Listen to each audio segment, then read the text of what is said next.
하나님의 말씀을 보도록 하겠습니다. 오늘 하나님께서 우리에게 주시는 말씀은 누가복음 13장 31절에서 35절까지 말씀입니다.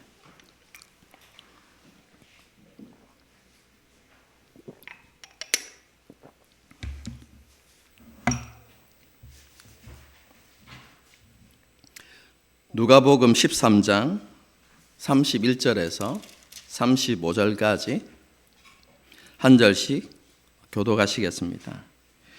곧 그때에 어떤 바리새인들이 나와서 이르되 나가서 여기를 떠나소서 헤롯이 당신을 죽이고자 하나이다. 저 여유에게 이르되 오늘과 내일은 내가 귀신을 쫓아내며 병을 고치다가 제3일에는 완전하여지리라 하라. 그러나 오늘과 내일과 모레는 내가 갈 길을 가야 하리니 선지자가 예루살렘 밖에서는 죽는 법이 없느니라.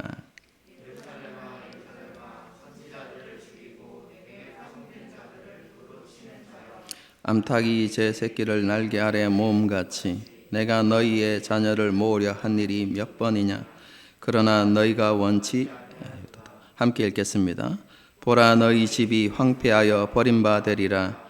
내가 너희에게 이르노니 너희가 주의 이름으로 오시는 이를 찬송하리라 할 때까지는 나를 보지 못하리라 하시니라. 아멘. 우리는 지난 시간에 어떤 사람이 하나님 나라에 들어갈 수 있는가, 그것에 대해서 생각해 보았습니다. 지난 주일 말씀이 기억나십니까?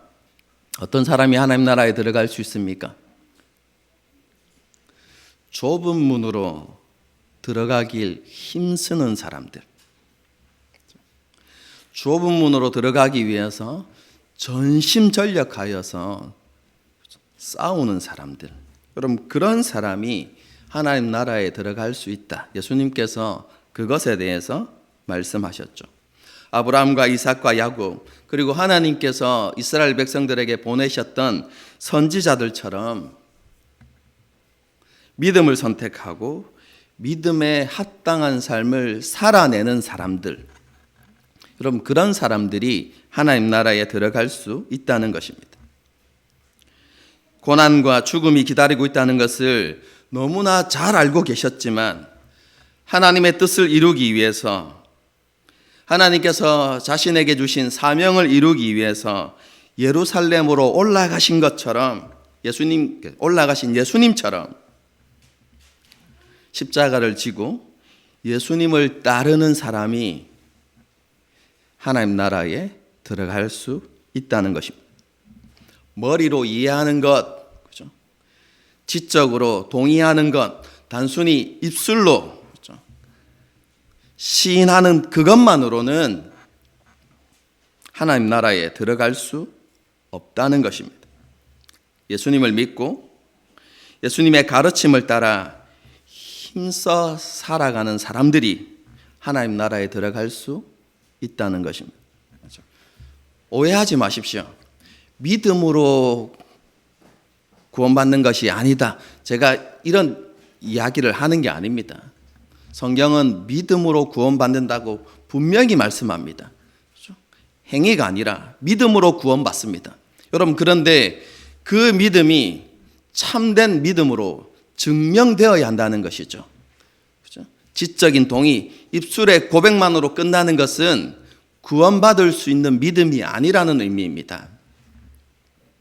구원받는 믿음이 어떤 믿음입니까? 자신이 입술로 신앙을 고백한 것처럼 삶으로 살아내는 사람, 하나님 앞에 말씀을 따라 순종함으로 제자의 삶으로 자신의 믿음을 증명하는 사람들, 여러분 그 사람들이 믿음으로 구원받는다는 것을 말씀하는 것입니다. 그렇죠? 지난 시간에 살펴본 것처럼 제자의 삶을 살기 위해서, 그렇죠? 고군분투하는 사람들, 끝까지 싸우는 사람들, 여러분 그런 사람들이 하나님 나라에 들어갈 수 있다는 것이죠. 우리는 이러한 진리를 마음에 새기고 유혹과 제약이 많은 이 세상 가운데서 깨어있는 삶을 살아가야만 합니다. 세상을 부여잡은 손으로는 구원을 선물로 받을 수 없다. 제가 지난 시간에 말씀드렸죠. 예수님께서 말씀하신 것처럼 좁은 문으로 들어가기 위해서 힘쓰는 삶을 우리는 살아야 합니다. 그리고 좁은 문으로 들어가려고 힘쓰는 그 사람에게 하나님께서 주실 상이 무엇인지, 그리고 그 상의 영광스러움이 어떠한 것인지를 알고 여러분 그것을 바라보면서 주님의 능력을 따라서 제자된 삶을 살아가야 하는 것이죠.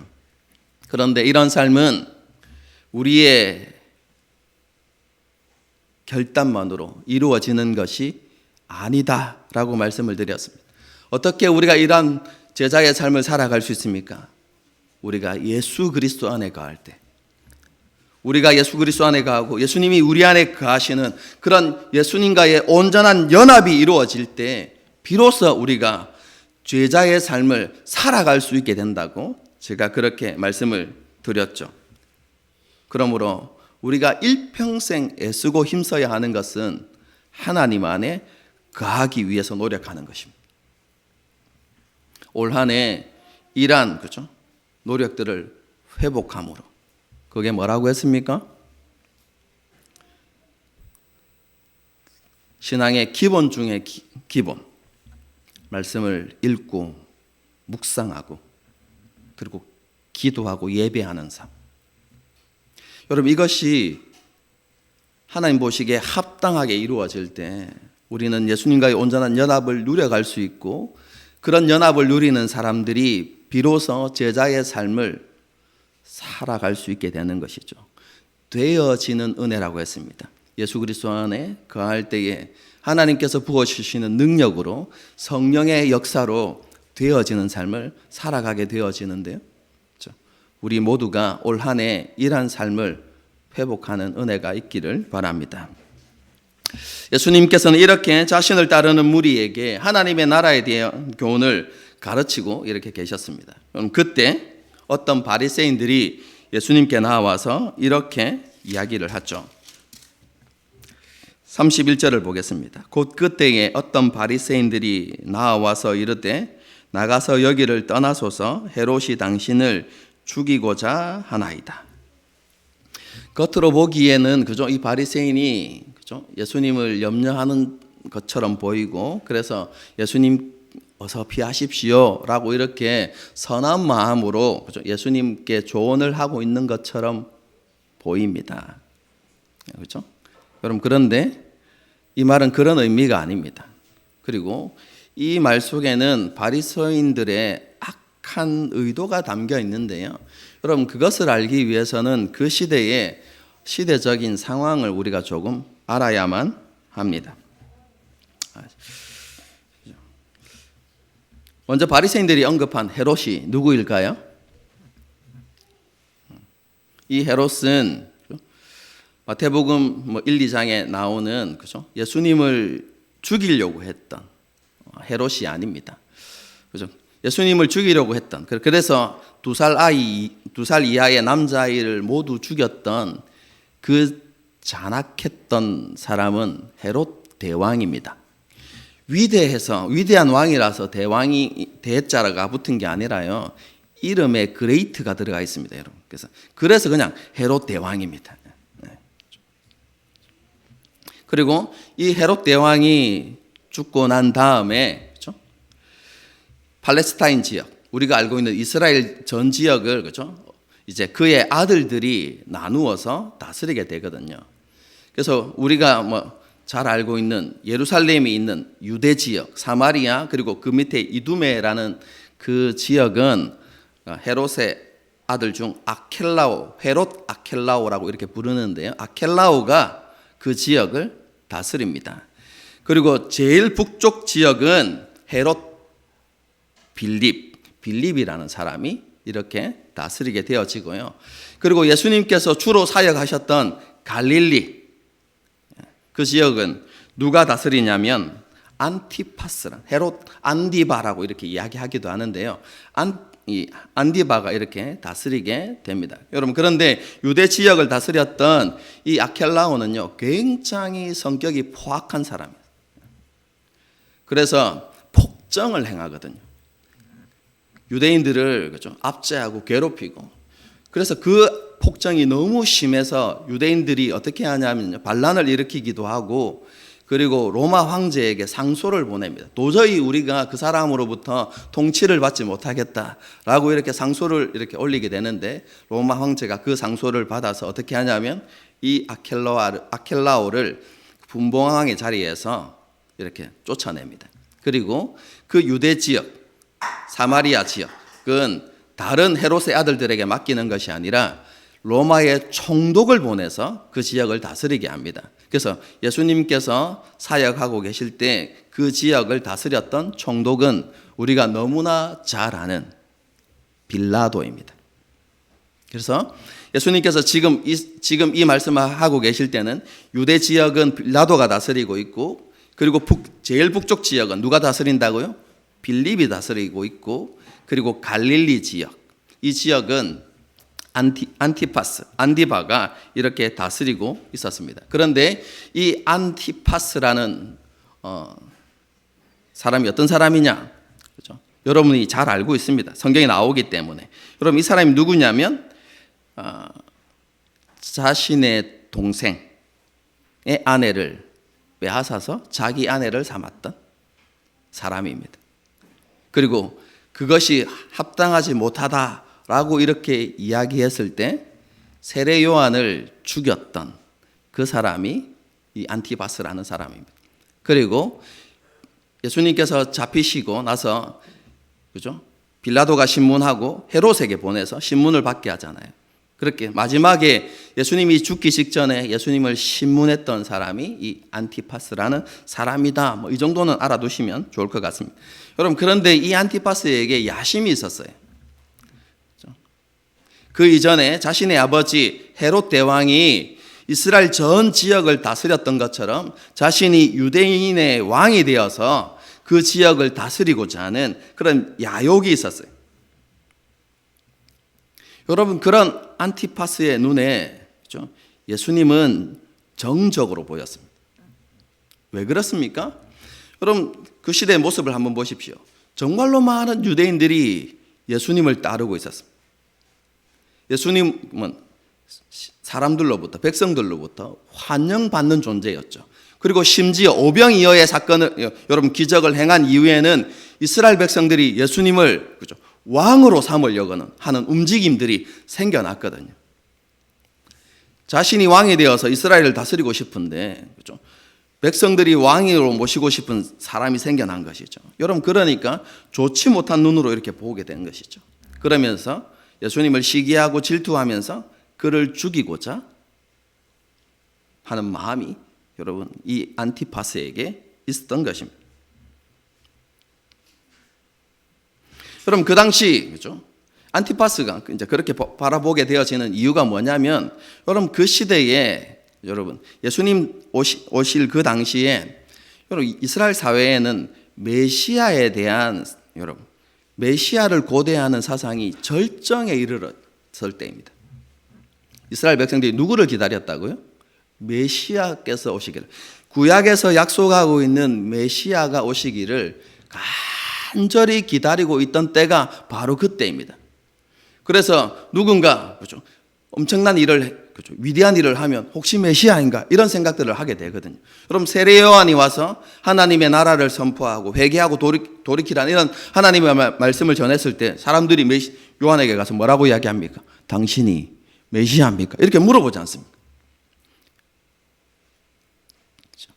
여러분, 그런데 그들이 기다리는 메시아는요, 어떤 메시아였냐면, 지금까지 이스라엘이 다른 민족에 의해서 지배를 당하고 그 지배 아래서 압제와 고난의 삶을 살아가고 있는데, 이제 하나님께서 약속하신 메시아가 오시면 우리를 이 모든 압제와 고통 가운데서 구해 주실 거라고 생각했어요. 모든 이스라엘의 대적들을 다 멸망시키고 이스라엘을 구원하시고, 그리고 솔로몬 시대의 그 영광을 다시 회복시켜 주실 것이다. 누가요? 예수님께서, 하나님께서 약속하신 메시아가 오면, 이렇게 생각하고 있었죠. 그리고 예수님께 오셨을 때 많은 사람들이 예수님께서 바로 그 메시아인갑다 라고 이렇게 생각하면서 그 메시아께서 이제 하나님의 나라 메시아의 왕국을 세우시면 우리가 저 로마의 압제로부터 이제 벗어나게 될 것이고 우리가 이전의 영광을 회복할 것이다 라는 생각들을 가지고 예수님을 왕으로 이렇게 삼으려고 했던 것이죠. 이러한 사실을 너무나 잘 알고 있었던 안티바스가 그렇죠? 예수님을 정적으로 여기고 이렇게 죽이려고 했고, 여러분 바리새인들은 이러한 사실들을 너무나 잘 알고 있었습니다. 그렇죠? 여러분 그래서 그런 상황을 이용해서 그리고 자신의 악한 의도를 담아서 예수님께 경고의 메시지를 전한 것이죠. 당신 지금 위험합니다.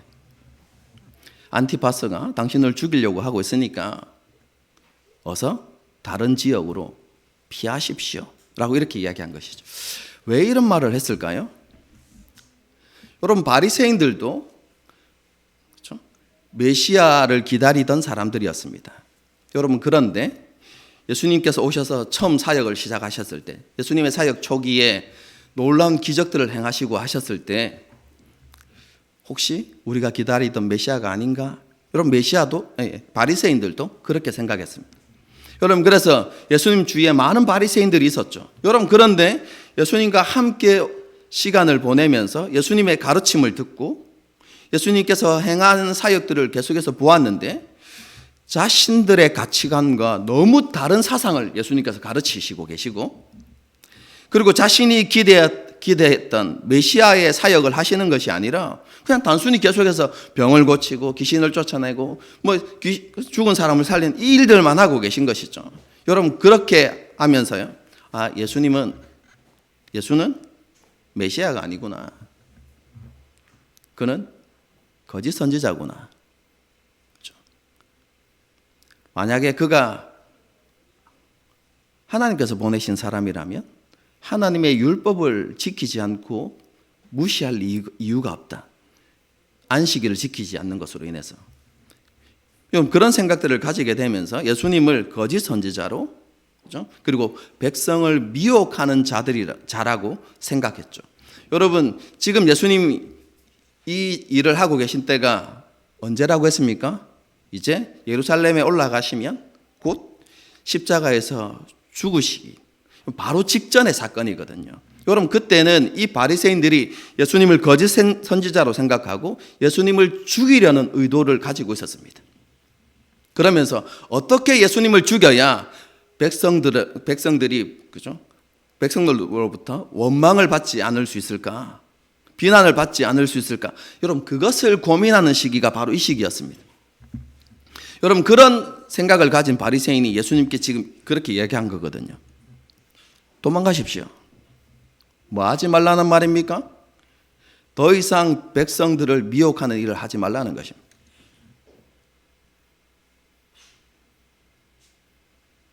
사람들이 점점 더 많은 사람들이 몰려들고 있으니까 그들에게 당신의 거짓 사상을 가르쳐서는 안 된다라고, 이렇게 예수님이 더 이상 하나님 나라에 대해서 가르쳐서는 안 된다고 생각하고 그 일을 그만두게 하려는, 여러분 그런 의도가 여러분 이 경고 속에 여러분 숨겨져 있었습니다. 그만두고 피하라는 것이죠.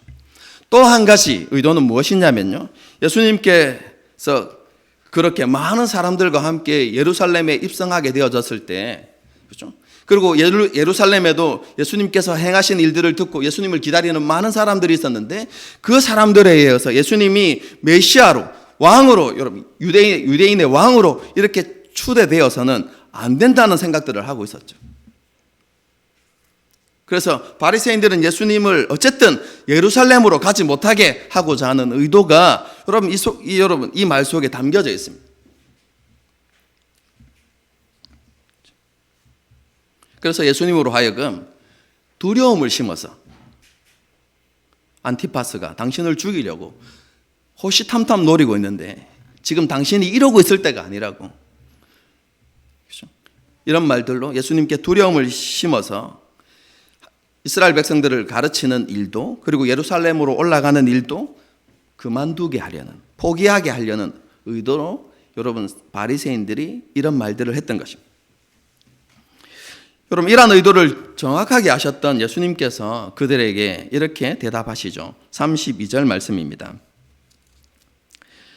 이르시되 너희는 가서 저 여우에게 이르되 오늘과 내일은 내가 귀신을 쫓아내며 병을 고치다가 제3일에는 완전하여지리라 하라. 그러나 오늘과 내일과 모레는 내가 갈 길을 가야 하리니 선지자가 예루살렘 밖에서는 죽는 법이 없느니라. 예수님께서 자신을 죽이려고 하는 그 헤롯을 뭐라고 부르십니까? 여우 이렇게 부르시죠. 우리는 그죠? 여우라고 하면 우리의 그죠? 문화 속에서 이 말씀을 이해합니다. 여우 하면 떠오르는 이미지가 뭐죠? 약삭 빠르고 그죠? 교활하고.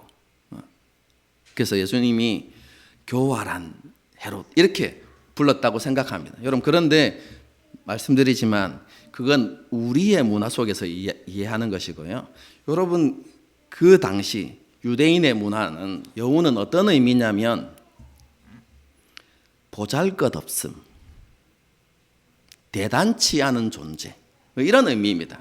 여러분, 그래서 구약을 보게 되어지면 여러분, 느헤미야가 52일 만에 성벽을 이렇게 여러분 쌓죠. 여러분, 성벽을 쌓을 때 대적들이 뭐라고 이야기하는 줄 아십니까? 너희가 성벽을 쌓는다고 이야기하는데 너희가 쌓는 성벽은 여우가 올라가도 무너질 거다 이렇게 이야기하거든. 여우 같은 하찮은 존재가 뛰어다녀도 무너지는 성벽이 될 것이다 이렇게 이야기하는 것이거든요. 여러분, 그래서 이 여우라는 것은 대단치 않은 존재, 그죠? 하찮은 존재라는 의미입니다. 여러분, 이런 표현을 통해서 예수님께서 이렇게 말씀하시는 거죠. 그 대단치 않은 존재가 나를 위협하는 것은 나에게 어떠한 두려움도 되지 않는다. 그것은 어떠한 위협도 되지 않는다라고 이렇게 말씀하십니다. 왜 그렇습니까? 아까 읽었던 33절의 말씀처럼요.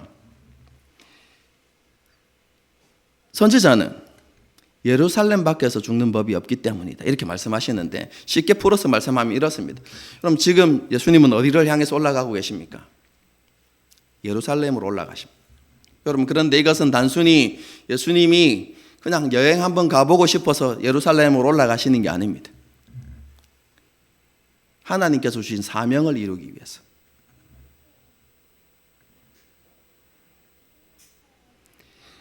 그리고 그 사명에 순종하고 있는 예수님이신데요. 예수님께서는 하나님께서 반드시 이 사명을 이루게 하실 것이다 라는 확신이 있었습니다. 그렇기 때문에 전능하신 그렇죠? 하나님께서 성취하시고자 하는 그 하나님의 뜻을 헤롯 같은 존재가 뭐 할 수 없다고요? 멈출 수 없다. 그 하나님의 뜻을 폐할 수 없다. 예수님께서는 분명히 확신하셨던 것이죠.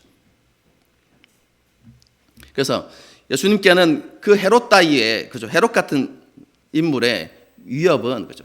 위협처럼 느껴지지 않는 거죠. 왜냐하면 지금 하나님께서 예수님과 함께하고 계시고 하나님께서 자신에게 주신 사명을 반드시 성취하실 것이기 때문에 그런 것이죠.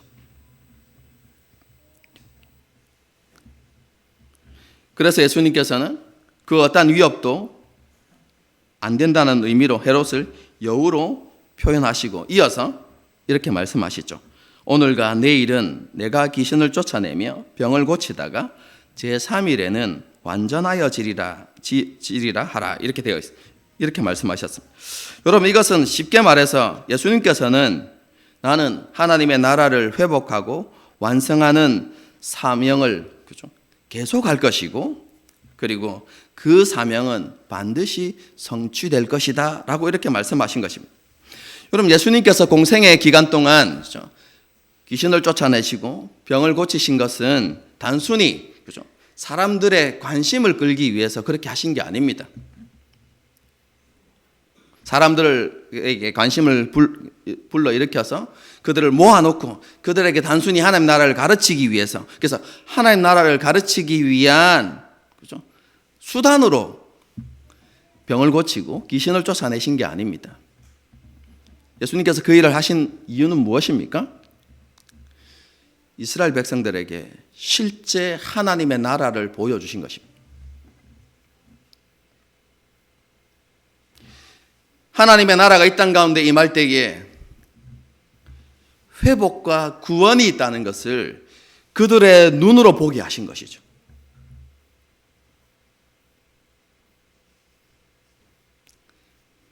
그러면서 그들에게 하나님의 나라가 어떤 나라인지를 가르치셨죠.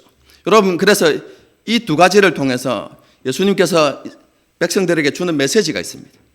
나는 그 하나님의 나라의 회복과 완성을 위해서 하나님으로부터 보냄을 받은 메시아다 라는 것을 보여주시는 일을 하셨던 것입니다. 그러므로 예수님께서 오늘과 내일, 그죠? 내일에는 귀신을 쫓아내며 병을 고치신다고 하는 것은, 그죠?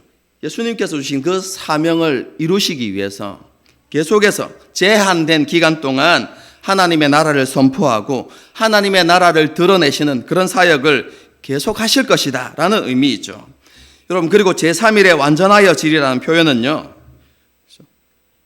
예수님께서 그 사명을 반드시 완수하실 것이다 라는 의미입니다. 그런데 예수님께서 그 사역을 완수하신다는 이 표현에 왜 3일이라는 단어를 사용했을까? 이건 제가 굳이 설명드리지 않아도 여러분에게 떠오르는 이미지가 있죠. 뭡니까? 그 하나님의 나라의 회복과 그 완성을 위한 그 예수님의 그 사역, 사명이 무엇과 관련되어 있다는 것입니까? 예수님의 십자가 죽음과 관련되어 있다는 것이죠. 여러분, 완전하여지리라 라는 표현도 마찬가지입니다. 우리 한글로는 여기에서 완전하여지리라 이렇게 되어 있지만 이 단어가 똑같이 사용되어진 곳이 있습니다. 그곳이 어디냐면 예수님께서 십자가에 못 박히시 이후에 죽기 직전에 하신 말씀. 그 말씀이 뭐죠? 가상칠언이 있는데, 그죠? 그 가상칠언 중에, 그죠? 십자가상에서 하신 말씀 7가지 말씀 중에 제일 마지막 말씀이 뭐죠?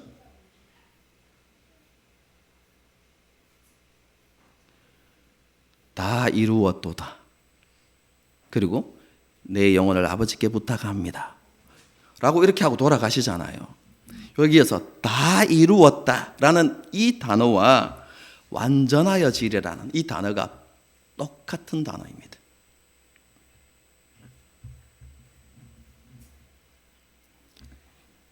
예수님께서 최종적으로 이루셔야 할 사명이 십자가 죽음이라는 것을 말씀하시고, 그리고 그 사명은 완전히 다 이루어질 것이다 라고 이렇게 말씀하고 계신 것이죠.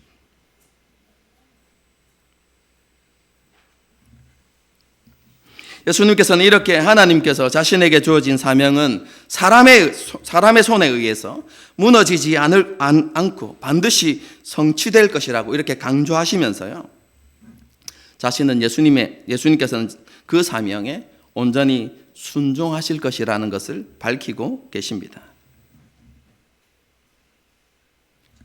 위협과 방해에도 굴하지 않고 나는 내 길을 갈 것이다.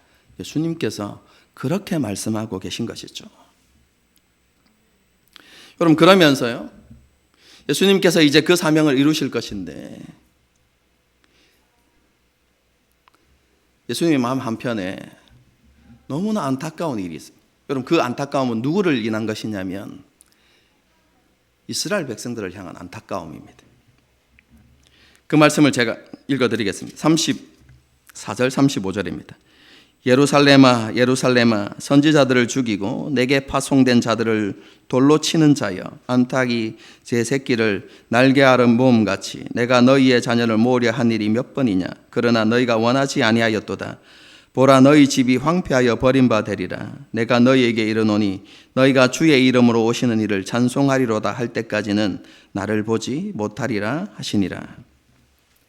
여기에서 예루살렘 그냥 성전이 있었던 그죠? 이스라엘의 수도로서의 예루살렘을 이야기하는 것이 아니라 하나님의 백성으로 부름받은 이스라엘을 여러분 상징적으로 가리키는 것입니다. 그죠? 예수님께서는 그런 이스라엘들을 이렇게 이스라엘을 부르시면서 이렇게 이야기하죠. 내가 너희를 타락과 죄악의 길에서 돌이키도록 하기 위해서 내가 끊임없이 너희에게 선지자들을 보냈다. 그런데 너희는 그 마음의 완악함을 버리지 아니하고 여전히 곧은 목을 가지고 회개하지 않고 돌이키지 않았다. 그뿐만 아니라 내가 보내었던 그 선지자들을 핍박하고 죽이기까지 그렇게 행했다. 이렇게 말씀하십니다. 그러면서 메시아이신 예수님께서 지금 오셨음에도 불구하고 너희는 여전히 그 일을 하고 있다고 지금 말씀하시는 것이죠. 예수님께서 오셔서 한 일이 무엇이라고요? 이적들을 통해서 하나님의 나라를 보여주시고 하나님의 나라를 가르치시면서 이스라엘 백성들로 하여금 회개하고 돌이켜서 하나님 품으로 돌아오라고 끊임없이 예수님께서 말씀하셨음에도 불구하고 그 예수님의 말씀을 거절하는 많은 유대인들이 있고 그렇죠? 심지어 예수님을 죽이려고 하는 그런 일들이 여전히 일어나고 있다고 그렇게 예수님께서 말씀하고 있는 것이죠. 그런 이스라엘 향하여서 예수님께서 너무 안타까워서 너희가 끝까지 그 길을 간다면 너희는 하나님의 심판을 피하지 못하게 될 것이다. 이렇게 말씀하시죠.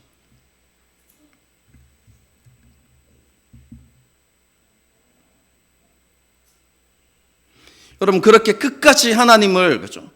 하나님께 회개하고 돌이키지 않아서 그렇죠? 멸망받는 사람들은 어떻게 되는 줄 아십니까? 여러분 그들은 주님께서 다시 오시는 그날까지 그렇죠? 예수님을 볼 기회가 없습니다. 구원받을 기회가 상실되는 것이죠. 여러분 마지막 때에 그들이 할 수 있는 것이라고는 뭔 줄 아십니까? 구원받은 이스라엘 백성들이 재림하시는 예수님을 가리켜서 찬송받으시기에 합당하신 주님 어서 오십시오 라고 이렇게 예수님을 맞이하는 그 순간에 자신들은 그렇게 임재하시는 재림하시는 심판주로 오시는 주님을 보고 기다릴 수밖에 없는 여러분 그리고 예수님께 오시는 그날에 여러분 그들에게 기다리고 있는 것이 무엇입니까? 최후 심판.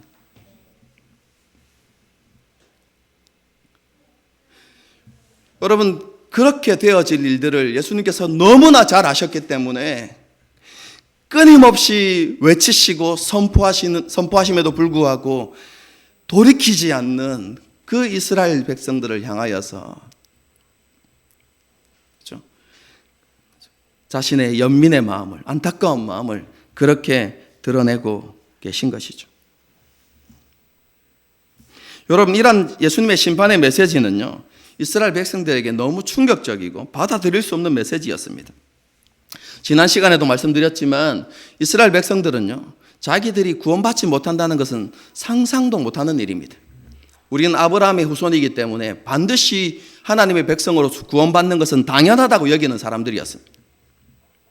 여러분 그것뿐만 아니라 하나님이 계신 성전 그리고 그 성전에 있는 예루살렘이 황폐하여지고 버림받는다는 것은 상상하지 못하는 일이었습니다. 왜 그렇습니까? 예루살렘에 뭐가 있죠? 성전이 있습니다. 여러분 성전은 무엇을 의미합니까? 그곳에 하나님이 계신다고 믿었어요. 그러므로 하나님이 계시는 그 성전이 무너질 일도 없고 그죠?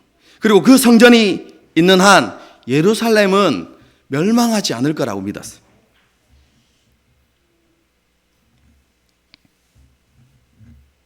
그런데 예수님께서 뭐라고 말씀하십니까? 그 성전과 예루살렘이 황폐하여 버림받을 것이다 라고 이렇게 말씀하시죠. 왜 그렇게 되어집니까? 이유가 무엇입니까? 35절의 말씀을 보십시오. 보라 너희 집이 황폐하여 버림받으리라. 여기서 우리가 주목해야 될 단어는 뭐냐면 너희 집입니다. 여러분, 이 너희 집은 성전을 가리키는 것입니다. 여러분, 예수님께서 그렇죠? 공생의 기간 동안 공생의 초기에 사역하실 때는 성전을 가리켜서 뭐라고 부르는지 아십니까? 내 아버지의 집이라고 이야기합니다. 그리고 내 아버지의 집은 어떤 집이 되어야 한다고 했죠? 기도하는 집이 되어야 한다. 이렇게 이야기했죠. 여러분, 이스라엘 백성들은 그 성전에서 하나님이 주권자이심을 고백하고, 그렇죠? 주권자이신 하나님을 향한 자신의 신앙을 고백하면서 그 하나님께서 우리의 모든 삶을 주관하고 다스리시는 것을 인하여서 감사하면서, 그렇죠? 하나님 앞에 그런 감사의 제사를 드리는 곳이 성전이어야 하죠. 여러분, 그런데 이스라엘 백성들이 그 성전을 어떻게 만들었습니까? 강도의 구렬로 만들었죠. 그래서 더 이상 성전은 아버지 하나님의 집이 아니라 어떤 집이 되었다고요? 너희 집이 되었다라고 이렇게 이야기하는 것이죠. 그래서 성전과 예루살렘은 황폐하여 버려지게 될 것이다 라고 예수님께서 말씀하신 것입니다. 그럼 이게 본문의 내용입니다. 여러분, 그런데요, 이것은 그 당시 성전과 예루살렘에만 적용되어지는 것이 아니라 우리에게도 동일하게 적용되어지는 진리이고 교훈입니다.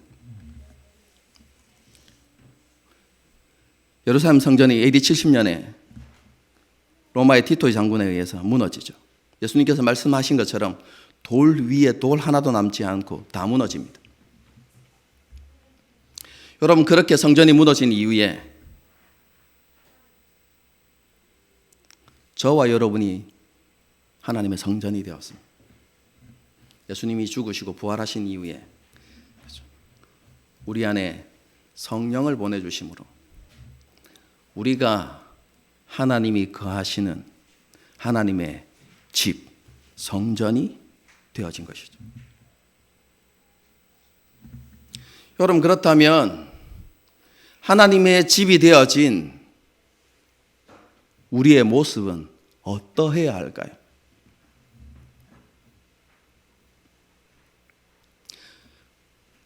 아까 제가 조금 전에 뭐라고 말씀드렸습니까? 예수님께서 공생의 초기 사역을 하실 때, 초창기 때 아버지의 집을, 성전을 뭐라고 불렀다고요? 내 아버지의 집, 그리고 기도하는 집 이 되어야 한다고 말씀하셨죠. 동일하게 우리에게 적용하면요, 우리는 하나님을 온전히 신뢰하는 믿음의 삶을 살아가야 한다. 여러분, 그런데 지난 시간에도 제가 강조했지만 내가 하나님을 정말로 신뢰합니다, 하나님을 의지합니다, 내가 하나님 없이는 살아갈 수 없습니다 라는 신앙 고백을 가장 잘 보여주는 우리의 신앙 행위가 있다고 말씀드렸죠. 그게 뭐라고 했습니까? 기도라고 했습니다.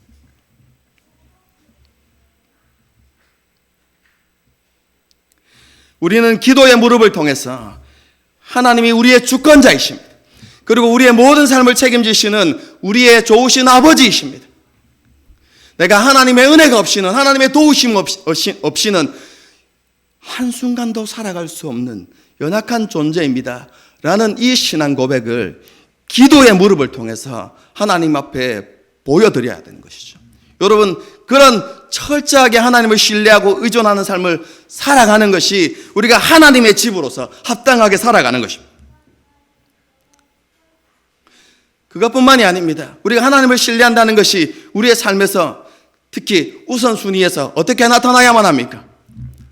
먼저 그의 나라와 그의 의를 구하는 삶.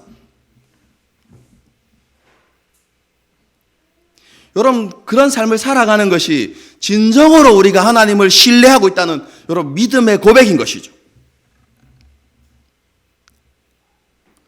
그것뿐만 아니라 제가 지난달 동안 계속해서 여러분 강조했던 것, 우리가 살아가는 모든 삶이 우연도 아니고 당연한 것도 아니고 오직 하나님의 은혜라는 것을 우리가 깨닫고 그 하나님께 감사를 올려드리는 삶.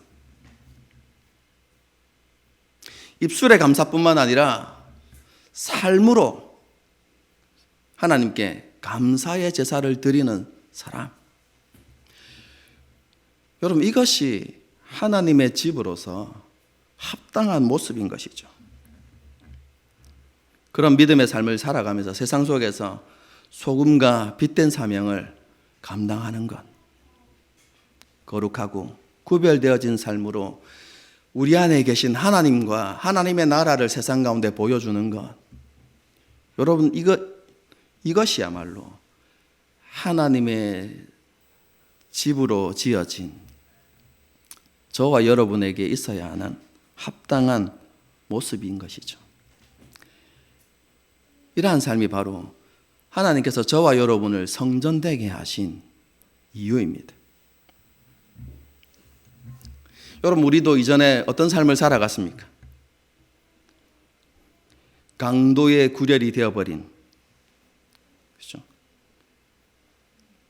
그런 예루살렘 성전과 같은 삶을 살았죠. 그런데 우리가 어떻게 하나님의 성전이 되었습니까? 오늘 본문에서 말씀하고 있는 것처럼 예수님께서 위협과 바리새인들의 그러한 계략과 방해가 있었음에도 불구하고 물러서지 아니하시고 타협하지 않으시고 묵묵히 주님께서 걸어가야 할, 오늘 본문에서 말씀하고 있는 내가 가야 할 그 길, 그 길을 묵묵히 걸어가셨고, 그리고 예수님의 뜻에 순종하여서 십자가에 죽으시고 부활하심을 통해서 저와 여러분이 하나님의 성전으로 그렇게 세워질 수 있었던 것이죠.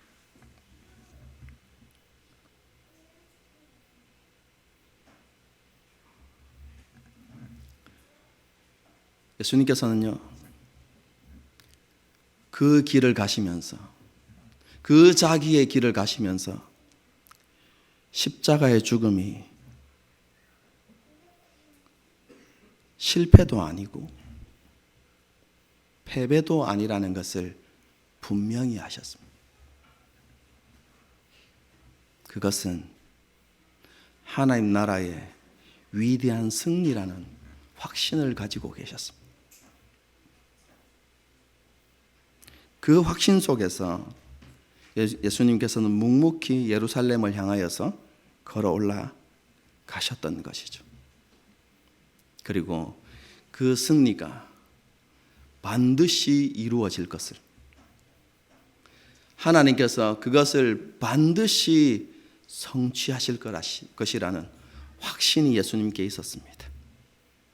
다르게 이야기하면 하나님의 뜻과 계획은 사람의 방해나 위협에 의해서 무산되어지는 것이 아니라 반드시 성취되어진다라는 확신을 예수님께서 가지고 계셨던 것이죠. 예수님을 주님으로 고백하는 저와 여러분이 이제 예수님께서 가신 그 길을 걸어가야만 합니다. 자기 십자가를 지고 주님을 따르는 그런 삶을 살아야 하는 것이죠. 여러분, 이것이 제자된 혹은 하나님의 성전된 우리가 가야 하는 길입니다. 그런데 여러분, 이 길을 갈 때 우리에게도 분명한 확신이 있어야 됩니다. 어떤 확신요?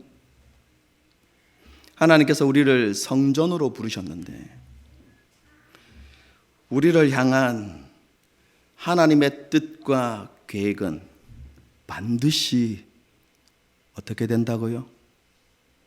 성취될 것이라는 확신이 우리 가운데 있어야만 합니다. 여러분, 그런데 그렇죠? 우리를 향한 하나님의 뜻과 계획이 무엇일까요?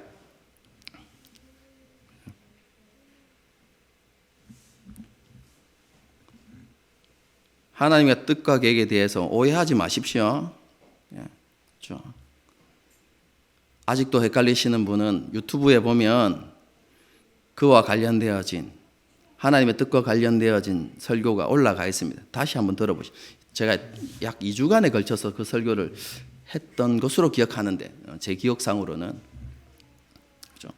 여러분들이 그 설교를 보시고 하나님의 뜻과 계획이 무엇인지 우리 마음대로 생각하지 말고 성경이 말하는 바가 무엇인지를 여러분 제대로 이해하셔야만 합니다. 여러분, 우리를 향한 하나님의 뜻과 계획이 무엇일까요? 여러분, 로마서 8장을 보게 되어지면 사도 바울이 우리를 향한 하나님의 뜻과 계획을 이렇게 이야기합니다. 우리로 하여금 예수 그리스도의 형상을 본받게 하는 것. 로마서를 자세히 읽어보십시오. 그럼 그것이 우리를 향한 하나님의 뜻과 계획이라고 분명히 말씀합니다. 여러분, 그런데 여러분, 그 하나님의 뜻과 계획은 반드시 성취된다는 것을 로마서 8장 뒷부분에서 이렇게 표현합니다. 제가 읽어드리겠습니다.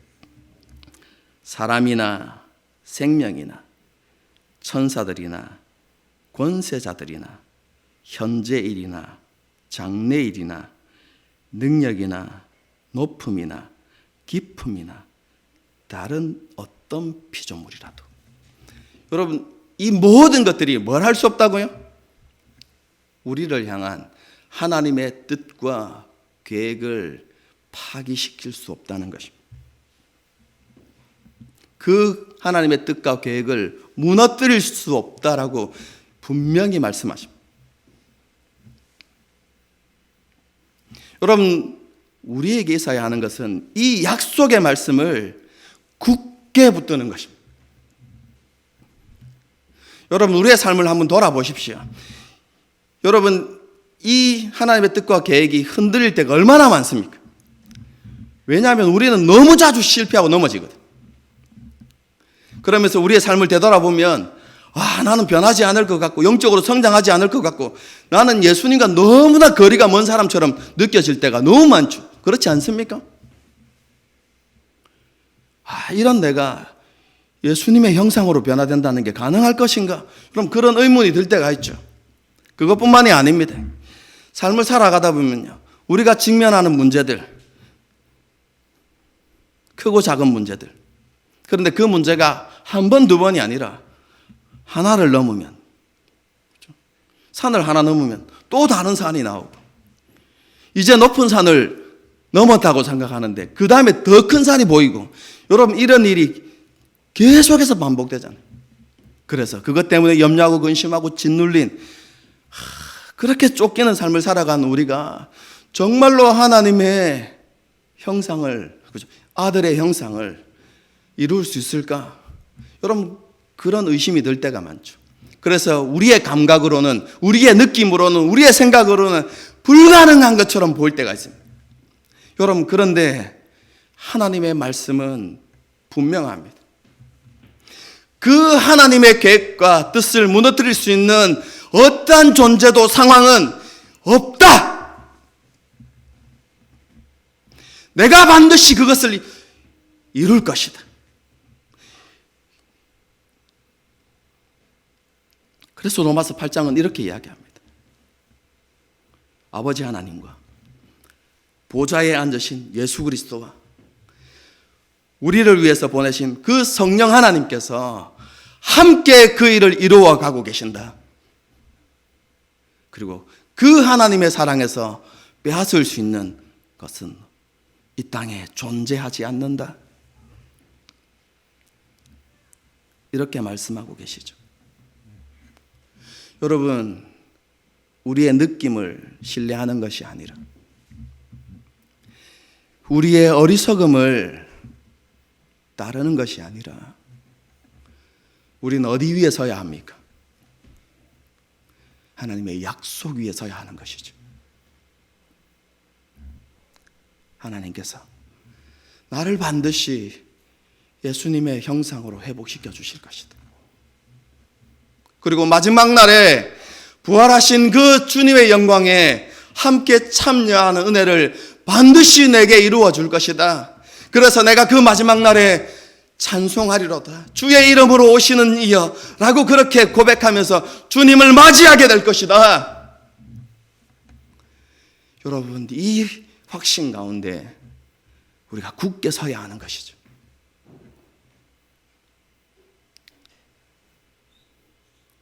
내가 아니라 하나님께서 이루실 것입니다.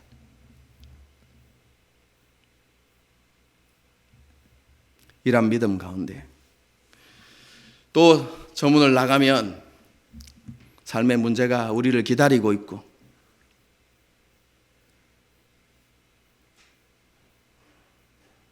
많은 염려와 근심거리들이 있겠지만 우리는 그것들을 향해서 이렇게 불러야만 합니다. 여우. 그런 보잘것없는 것들이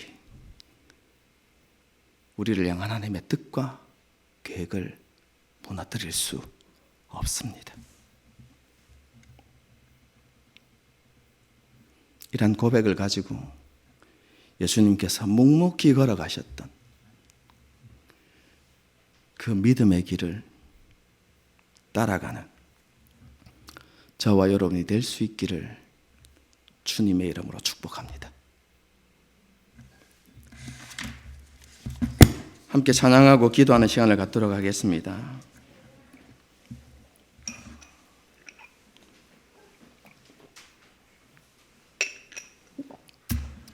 주님 다시 오실 때까지